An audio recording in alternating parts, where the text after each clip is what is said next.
안녕하세요. 김성길 목사와 함께하는 GTS 말씀 묵상 시간입니다. 오늘은 두 번째 주간의 둘째 날 묵상입니다.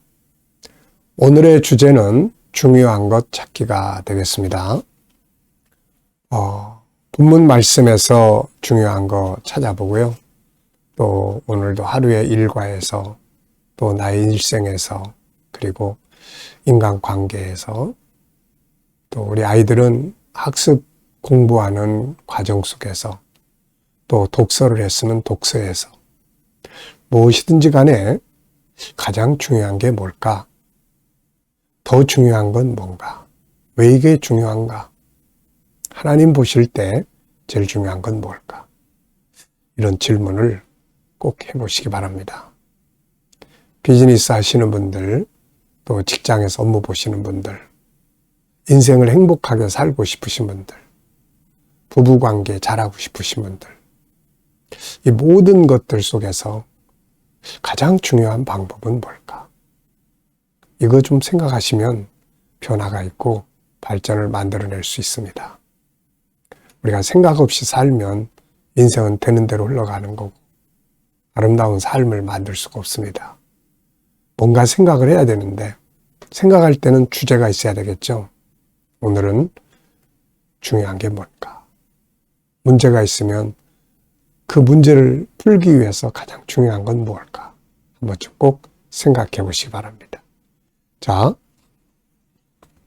우리 GTS 묵상은 매일매일 지속적인 묵상을 통해서 역동성 있는 은혜의 시간을, 은혜의 삶을 사는 겁니다. 그리고 또 하나는 생활이에요. 현장에 가서 변화하고 발전하고. 자, 이게 중요하잖아요. 신앙이 신앙으로 끝나지 않고 삶의 변화와 발전.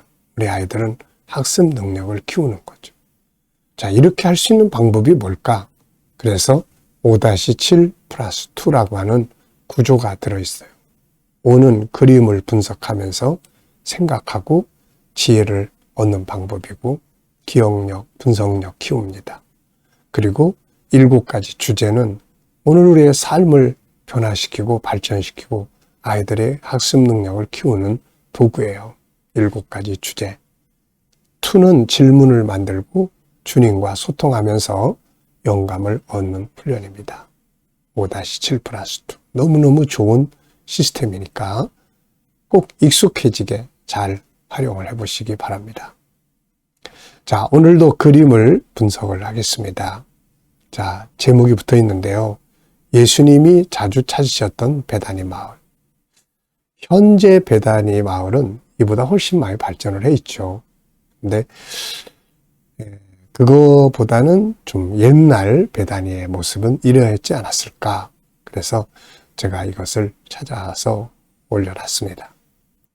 자, 이 그림을 보시면서 제목도 정해보시고 또 생각하시고 느끼는 것도 적어보십시오. 저는 제목을 조금 길게 이렇게 잡아봤습니다. 어디냐보다는 그곳에 누가 계시느냐가 중요하다. 자, 어느 동네야 이거보다는 거기에 누가 살아 이게 중요하죠. 자, 이 베다니가 시골 마을, 아주 작은 마을이지만 이곳에 예수님이 가서 머무시는 이게 중요하잖아요. 그래서 의미는 이렇게 적었습니다. 집이 어떠냐, 환경이 어떠냐, 어느 지역에 사느냐가 중요한 게 아니라 그곳에 주님이 계시느냐가 중요하다. 오늘도 우리의 삶이 환경이 어떠냐보다는 내 삶 속에 그분이 계시느냐가 중요한 거죠. 자, 분석해 보겠습니다. 눈에 보이는 것. 자, 언덕 위에 집들이 있고요. 그 주변에 나무들이 있는데 이 나무들이 이게 아마 그 이스라엘에 많이 가면은 그 감람나무 가 아닐까 싶습니다. 그래서 이 기름 짜내고 하는 거죠. 지금도 그 겟세마네 이 예루살렘 맞은편 그 감람산 겟세마네 거기 가면 이런 나무들이 이 참 굉장히 오래된 나무들이 많이 있습니다. 이게 자 그리고 또 주변에 이제 밭들이 쫙 보이고요. 예. 감람나무 여기서 기름도 짜고 하는 거죠. 자 그리고 이제 주변에 산들도 있고요. 그리고 하늘도 보입니다.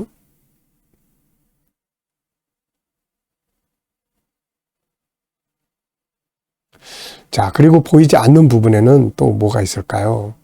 네, 마리아의 집은 어디에 있을까? 이 동네에 사는 사람들은 어떤 사람들일까? 그리고 예수님은 왜 이곳에 자주 가셨을까? 이 베다니의 역사는 무엇인가? 이런 내용들을 우리가 보이지 않는 부분들 속에서 볼 수 있습니다. 세 번째입니다. 그림에서 가장 중요한 것은 뭔가요? 자, 어디냐 보다는 그곳에 주님이 계시는가가 중요하죠. 우리나라 사람들은 지역에 편차가 많죠. 뭐, 강남. 또 뭐, 옛날에 제가 이제 도봉동에 살았는데, 그때는 그 도봉동이라는 곳이 주로 이재민들이 많이 옮겨졌던 곳이었던 것 같아요. 홍수나면은 뭐 이재민들. 그래서 그런 이렇게 연합, 뭐 이렇게 한꺼번에 공동주택들도 많이 있었고. 그래서 어디 살아요? 그러면 도봉동에 살아요? 그러면 하고 어떻게 거기까지 가셨어요? 이런 말들 들어본 것 같아요. 그러니까 이제 지역에 따라서 사람들이 아유 성공하셨네 이런 말도 하고 이제 그래서 사람들은 이제 그런 걸 많이 따집니다. 그런데 정말 중요한 것은 어디냐보다는 주님이 그곳에 같이 계시느냐. 이게 제일 중요한 겁니다. 초막이나 궁궐이나 내 주 예수 모신 것이 그 어디나 하늘. 바울이 빌립보 감옥에 있을 때 거기서 주님이 계시니까 기적의 역사가 일어나지 않습니까? 솔로몬은 궁궐 속에 살면서도 결국 예수님 없이 하나님 없이 나중에 방탕하다가 후회하고 나라가 망하고 그랬잖아요. 어디냐보다는 주님이 그곳에 계시느냐 안 계시느냐가 중요합니다. 자, 연상법 훈련입니다. 이 그림을 한번 쭉 떠보십시오. 자, 언덕 위에 베다니 집들이 쫙 있고요. 그 주변에는 감람나무들, 올리브 나무, 네, 밭들이 쭉 있고요. 건너편엔 산도 있고 푸른 하늘도 있습니다. 네. 자, 그리고 또 성경 속에 이 베다니 그러면 또 이 감람나무 그러면 뭐 떠오르는 것들이 있으면 적어보세요.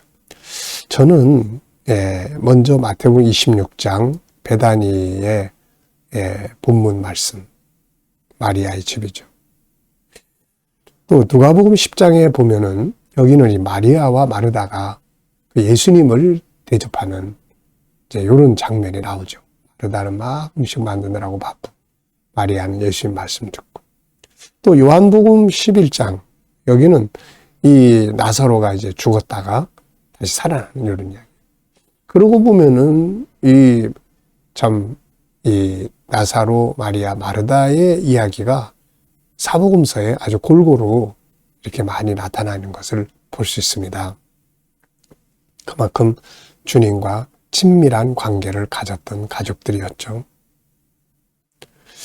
자, 그리고 저는 요한복음 21장이 생각이 납니다. 베드로를 보고 네가 이 사람들보다 나를 더 사랑하느냐 하셨던 그런 말씀이죠.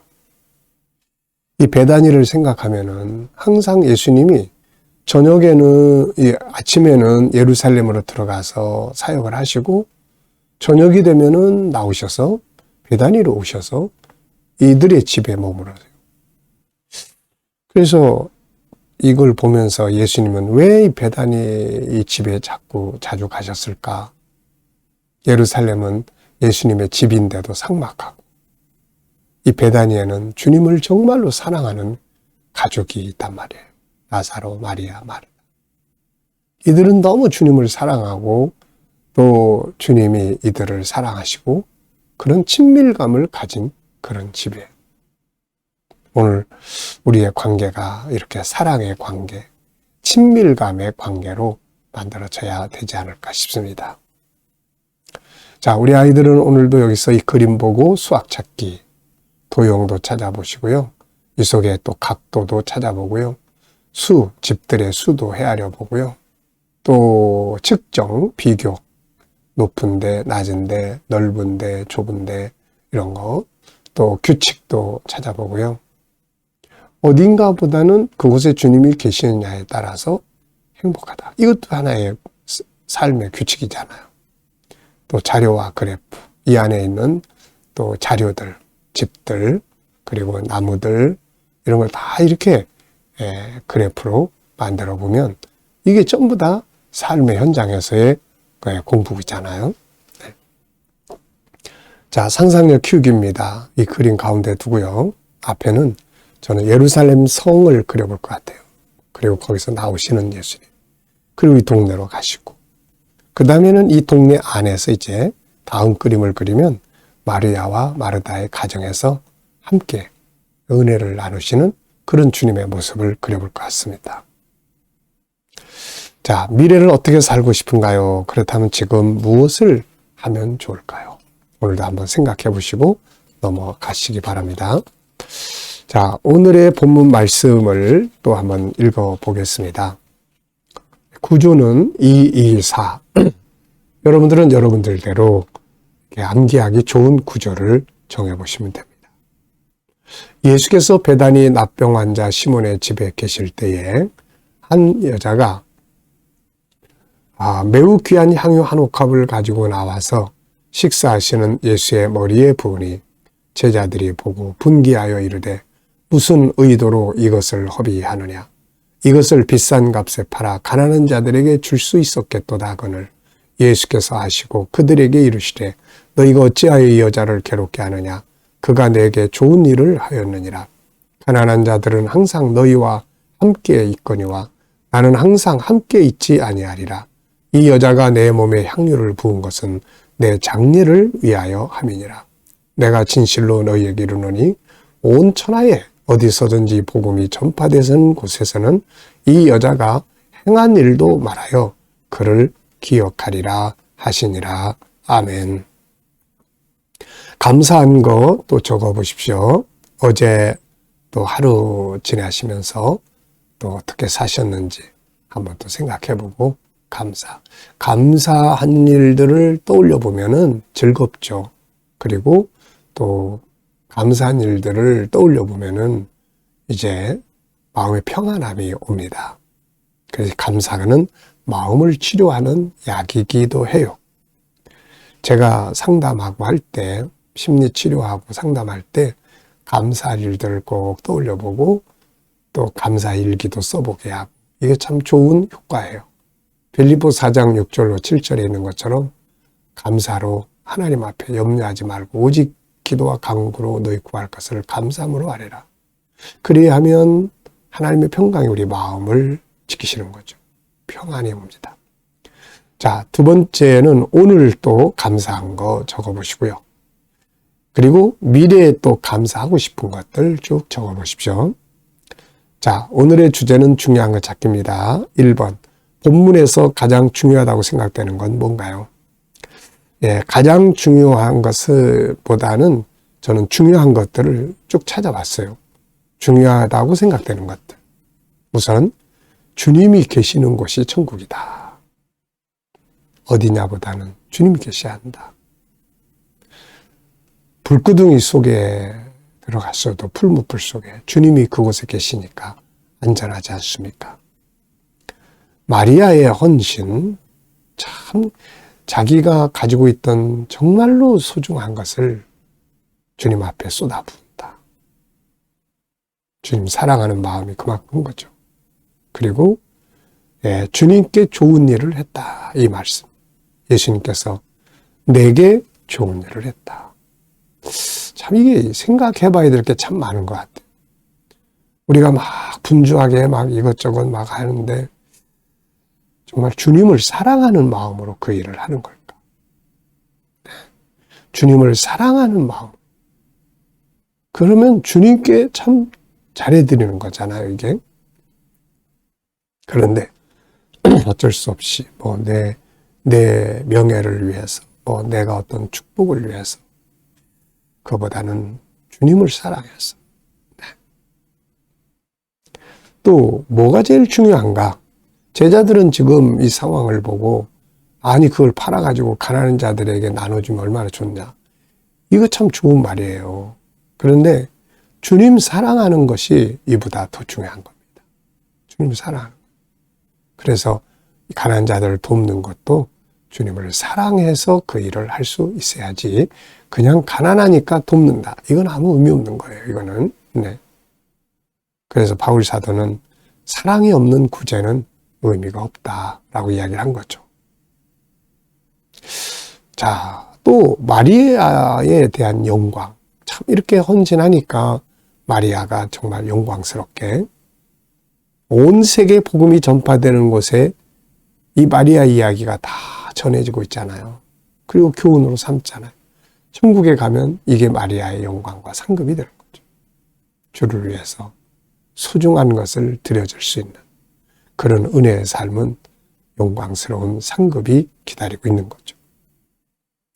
자, 이제는 우리의 삶에서 중요한 걸 한번 생각해 보겠습니다. 업무나 관계, 공부, 일과 일생, 그 이외에도 뭔가 오늘의 내용들을 한번 생각해 보시고, 네, 오늘 해결해야 될 어떤 부분들, 또 사람과의 만남이 있다면은 뭐가 제일 중요한지를 한번 좀 생각해 보시기 바랍니다. 그러면 변화가 만들어질 수 있어요. 자, 저는 두 가지를 적었습니다. 하나는 업무, 또 하나는 내 일생. 업무는, 네, 업무에서 중요한 거. 업무는 잘해야 되잖아요. 업무는 효과적인 열매를 거둬야 합니다. 그렇게 하기 위해서 중요한 것들은 저는 4가지 적었는데요. 감사하면서 하고, 열정으로 하고, 전문가가 되고, 비전을 품고, 네. 비전이 있어야 이 업무를 잘할 수 있어요. 네. 전문가가 돼야 잘할 수 있습니다. 항상 스스로에게 물어보세요. 나는 내 업무의 전문가인가? 네. 자, 또 하나는 내 일생에서 중요한 것들. 저는 항상 5가지를 제일 중요하게 여깁니다. 주님과 더 깊은 소통, 그리고 끝까지 사명 감당하는 일, 그리고 건강 관리 잘하는 것, 가족과 우리 성도들, 그리고 또 일할 수 있는 환경들. 이런 게 참 중요하다. 이렇게 생각을 합니다. 이 중요한 것들을 잘 만들어가는 게 중요하죠. 자, 질문 만들기입니다. 6절과 7절. 예수께서 베다니 납병 환자 시몬의 집에 계실 때에 한 여자가 매우 귀한 향유 한 옥합을 가지고 나와서 식사하시는 예수의 머리에 부으니. 자, 여기서 2가지 질문을 해볼 수 있죠. 하나는 예수님은 왜 이 집에 들어가셨을까? 이 마태복음 21장을 보면은 우리가 전주간에 묵상했잖아요. 예수님이 예루살렘에 들어가시고 성전을 정결케 하시고. 그런데 그 다음 이 저녁 때가 되면 거기에 안 계세요. 거기에. 예루살렘이 예수님의 집인데 거기 안 계시고 저녁이 되면 나오십니다. 그래가지고 나오셔가지고 이 베다니로 오세요. 베다니. 그래가지고 이 베다니에 오시면은 이 집에 들어가십니다. 시몬의 집에. 마리아와 마르다가 사는 집이죠. 왜 이 집을 찾으셨을까? 사랑하는 사람들이 있기 때문이 아닐까요? 사랑하는 사람들. 주님이 아끼시고 사랑하는 사람들. 그러면 주님은 왜 그들을 사랑하셨을까요? 오늘 여기 보면은 사랑할 수밖에 없는 마음을 가진 사람들이에요.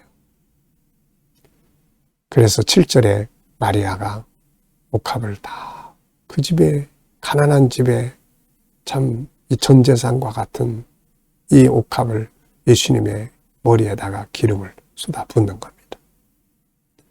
사랑이에요. 신앙의 본질은 사랑입니다. 사랑이 있는 곳에는 친밀감이 있고 화평이 있고 참 무엇이든지 서로 나눌 수 있는 그런 가치가 있는 거죠. 이렇게 사랑. 주님과의 관계는 사랑의 관계가 돼야 합니다. 자, 그리고 이제 개인 질문이에요. 인간관계에 대해 질문하기. 자, 여러분들은 인간관계 어떠신가요? 아내와 남편의 관계, 부모와 자녀의 관계, 동료와의 관계, 이웃과의 관계. 우리가 이 관계 잘하는 방법 이렇게 항상 말씀드리잖아요. 그 중에서 저는 항상 세 가지를 꼭 늘 생각을 합니다. 하나는 그들을 구원하겠다고 하는 목표. 구원받은 자들은 그들의 믿음이 더욱 성장해 갈 수 있도록 하기 위한 목표. 그 다음에는 이제 소통의 방법을 공부하는 거예요. 그 다음에는 조금 더 손해보고 산다. 내가 조금 더 손해볼게. 이런 법. 그러면은 관계가 다 좋아지는 것 같습니다. 여러분들도 질문해가지고 좋은 관계의 방법들을 꼭 기억해 보시기 바랍니다. 자, 묵상하겠습니다. 오늘도 본문을 먼저 한번 쭉 떠올려 보시고요. 7가지 주제 또 떠올려 보시고, 그리고 또 삶의 현장을 또 떠올려 보십시오. 오늘 누구를 만나십니까? 어떤 일을 하나요? 해결해야 할 문제는 무엇인가요? 또 고민하고 있는 일들이 있나요? 그리고 이제 주님께 물어보시기 바랍니다. 주님, 오늘 이 사람 만나면 어떤 말을 하면 좋을까요? 어떤 자세를 가지면 좋을까요? 이 일을 할 때 주님, 제가 어떤 자세를 가지면 좋을까요? 이 문제를 해결하기 위해서 어떤 말씀을 사용하면 좋을까요? 7가지 주제 중에서 활용할 수 있는 것은 무엇일까요? 그리고 기다려보면 주님이 주시는 영감이 있습니다. 이 영감을 가지고 살면 오늘도 좋은 하루 될 수 있습니다. 기도하고 마치겠습니다. 주님 감사합니다. 오늘도 묵상으로 또 하루를 시작합니다. 저희들의 삶의 현장이 복되게 하시고 형통케 하여 주옵소서. 오늘도 우리 자녀들, 친척들, 동료들, 믿지 않는 자들은 속히 돌아와 구원받게 하여 주시고, 자녀들과 성도들이 일하는 직장과 사업장이 형통하게 발전하게 하여 주옵소서. 새로운 일터를 구하는 자들에게는 좋은 일터들이 예비되게 하여 주시고, 치료받는 교우들에게는 치유의 능력이 오늘도 강하게 역사하여 주시옵소서.